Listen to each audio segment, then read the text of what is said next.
Samsung a officiellement réagi aux dernières rumeurs concernant sa future gamme phare Galaxy S26. La date de lancement est confirmée.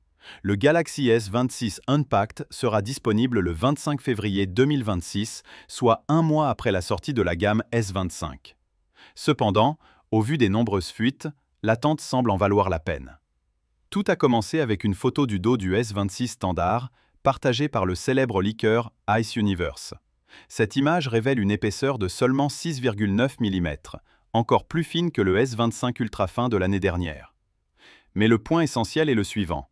Le design du dos semble avoir subi une modification importante. Une nouvelle structure circulaire est visible sur l'image. S'agirait-il du futur support magnétique Maglev 2 de Samsung? En effet, des rumeurs suggèrent que la série Galaxy S20 sera compatible avec un système magnétique similaire à celui de l'iPhone, permettant aux utilisateurs de fixer magnétiquement divers accessoires à l'arrière du téléphone, tels que des chargeurs sans fil, des porte-cartes et même des bijoux magnétiques au design unique, à l'instar de l'iPhone. Apple a été le premier à implémenter un écosystème magnétique, suivi par Google avec Pixel Snap, et Samsung emboîte enfin le pas. Bien qu'arrivant tardivement, cette fonctionnalité s'annonce comme l'une des plus intéressantes de la série S20. Examinons la confirmation officielle de Samsung. Dans son dernier rapport financier du troisième trimestre 2025, Samsung a officiellement abordé certains points clés concernant la série Galaxy S20.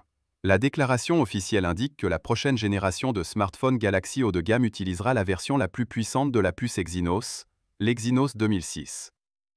Le rapport précise que le processeur Exynos équipera les modèles phares en 2026. Il est important de noter que tous les modèles phares ne se ressemblent pas. Autrement dit, la série S20 conservera sa stratégie de double marque. Certaines régions utiliseront le processeur Exynos 2006 tandis que d'autres continueront d'utiliser le Qualcomm Snapdragon 85. Qualcomm a également confirmé qu'elle fournira environ 75% des puces pour la série S20, les 25% restants étant assurés par le processeur Exynos 2006 de Samsung. Cela signifie que les S2 et S6 Plus utiliseront probablement le processeur Exynos 2006, tandis que le S2 Ultra restera exclusivement équipé d'un Snapdragon. Des tests de performance récents montrent que l'Exynos 2006 offre des performances très proches, voire supérieures, à celles du Snapdragon 85 dans certains cas, ce qui a permis à Samsung de confirmer la configuration de la puce 2 mois avant l'événement de lancement. Passons maintenant à l'événement principal, le Galaxy S20 Ultra. Des images de ce smartphone haut de gamme ont également fuité sur Ice Universe, révélant le design de sa face avant avec des bordures plus fines et des angles plus arrondis. Il offre un équilibre parfait entre le design arrondi traditionnel de la gamme Galaxy S et le style robuste de la gamme Note. Comparé à l'iPhone 17 Pro Max, le S20 Ultra conserve un avantage certain, notamment grâce à son écran perforé épuré et minimaliste. D'après les protections d'écran ayant fuité pour les trois modèles, le S20 Ultra présente une courbure plus douce, tandis que les versions standard et Plus sont relativement plus droites, marquant ainsi la fin d'une ère, la gamme Samsung Edge disparaît. La nomenclature de cette année est maintenue, Galaxy S26, S26 Plus et S26 Ultra. Il n'y aura pas de modèle Pro ni d'autres variantes. La dernière grande nouveauté concerne la vitesse de charge tant attendue. Selon les fuites, la puissance de charge du S20 Ultra passera enfin à 60 watts, grâce à l'adoption par Samsung d'une nouvelle solution de charge rapide PPS, améliorant considérablement l'efficacité de la charge.